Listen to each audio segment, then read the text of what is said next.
Now I need to recognize the gentlelady from Wisconsin for 5 minutes. Or sorry, Wyoming. Wisconsin? I am so sorry. There is somebody on the committee from Wisconsin.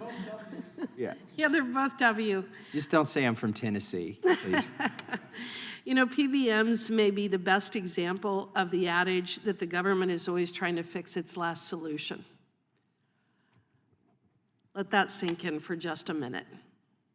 Dr. Frank, in your testimony, you said that, quote, retail pharmacies face an array of challenging economic conditions threatening the survival of some of those operating in rural America. Yet much of what threatens those enterprises is not tied to PBMs, end quote. And then you highlight a number of potential contributing factors in your testimony, but I would like to seek some clarity on your conclusions, as I am from Wyoming and I represent the least populated state in the nation and the 9th largest land-wise. So obviously, we have a lot of rural areas in Wyoming that need to be served by pharmacies. And I want to discuss what the top contributing factors are. You even summarize your testimony by saying that, quote, there is little reason to believe that PBMs are the main economic force creating these risks, end quote. But in your opinion, what factors contribute the most to rural America's problems with access to pharmaceuticals? I do think that, well, let me start by saying that the independent pharmacy issue is really different between rural areas and urban and metropolitan areas. And the point I was trying to make was this is a problem because pharmacy deserts are growing in this country, and about half of all rural areas are served primarily by independent pharmacies. So there's a problem here. I'm just not sure that the blame or the solution is PBMs. And to me, there are other things that can be done in policy that, you know, unfortunately it doesn't relate to antitrust necessarily, but are important fixes for keeping rural places healthy. And I think, you know, we do it in a variety of other parts of our public programs. We do it in Medicare for hospitals. We do it in just a whole variety of areas. And I think that there are lessons to be imported into... Such as? Such as making payment adjustments for rural pharmacies. So, for example, you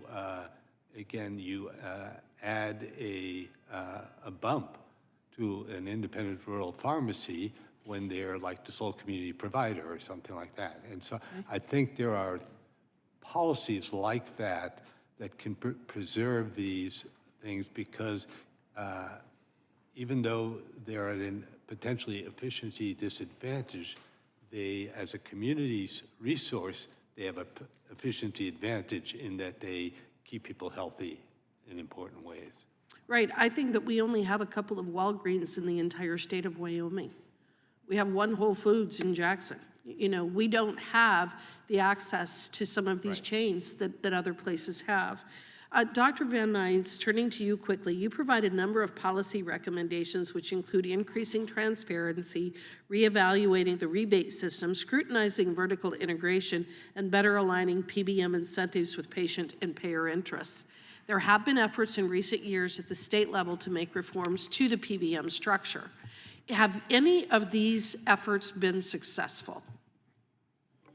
I know that the state legislation has been, some of it has been relatively recently passed and is only now being implemented. I have not seen the data that lets us evaluate how that is working. I do know that what they did in Ohio when they audited their PBM and fired them for that 31% spread pricing margin and hired a single PBM to administer their whole Medicaid managed care program, that has been saving them $150 to $200 million a year. So there is one state that has successfully done some reform in this area. And other states have done similar, I think. Okay.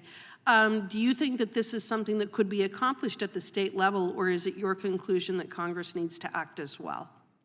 I do think that some progress can be made at the state level. I do think because these are, you know, national organizations, it may be more efficient to have them subject to a single set of rules. I don't know.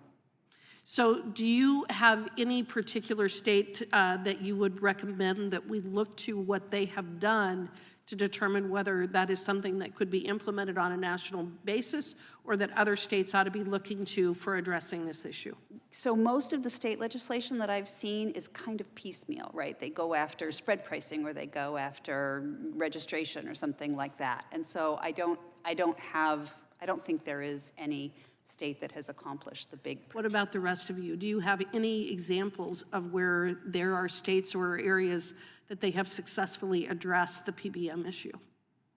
Well, I can speak to at least one situation that I studied that is probably more an example of what not to do, and that was the comparison of Michigan and Illinois, where Michigan thought that it could carve out specialty and specifically carve out those aforementioned curative therapies for Hep C, Sovaldi, and so forth, back in 2012.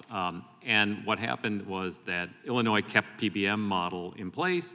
The market evolved, the market changed. Sovaldi and other drugs went off patent, cheaper generics came available. The lack of a PBM in Michigan's context meant that they were not nimble enough to move towards the cheaper generics that became available and cheaper substitutes that were available from other manufacturers. And they wound up spending about $50 million more than they otherwise would have compared to Illinois. Okay, thank you. I yield back. I thank the gentlelady from Wyoming.